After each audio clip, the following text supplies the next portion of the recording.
Երեք մեգրին էի։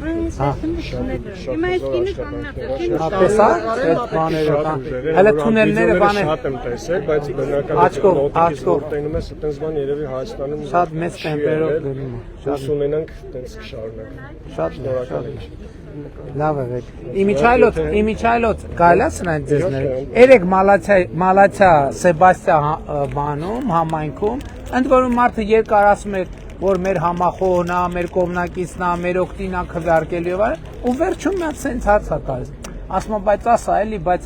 մեղրին բանալ լինելու Հայաստան ասես թե հայկական ասես, ասում եմ եղբայր լավ էլի, այսքանից հետո ոնց մեղրիում մենք գնացում տենց հարց չի եղել։ Մենակ մի հոգի ասելա թե իբր այս քարտեզի վրա մեղրին կտրած հանած է, բայց մեղրիում տենց հարց չկա, զարմանում եմ Երևանում ոնց է տենց հարցակը։ Այդ լրատվականները նայողները մարդիկ կան ջերմուկ են մինչև ասում են ջերմուկ կարանք են, բայց абսուրդի շնորհիվ է մարդիկ այնտեղ ապրում են, սարքում են օրորի շնորհիվ։ Ընդ որում ջերմուկում մի հատ շատ կարևոր բան էլի 2022 թիվը շատ նեգատիվ ազդեց ջերմուկի զբոսաշրջային բիզնեսի վրա, բայց ասենք այս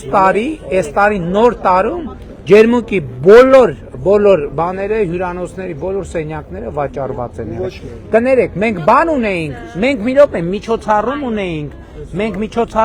ինչ միջոցառում։ Ֆեստիվալը։ Չէ, ֆեստիվալից առաջ բան էլ կար։ Երեխեքի հեղինակային երգի միջոցառում կար։ Մենք դպրոցականների ուսանողների շրջանում։ Ուրեմն ծնողները եկել էին, որ մասնակցեին, մի փոքր խումբը մեծ չէր միջոցառում։ Ջերմուկում չէին գտել տեղ, որ գիշերեն, վայքում էին գիշերել, որ ցերեկը հաջորդը։ Հա,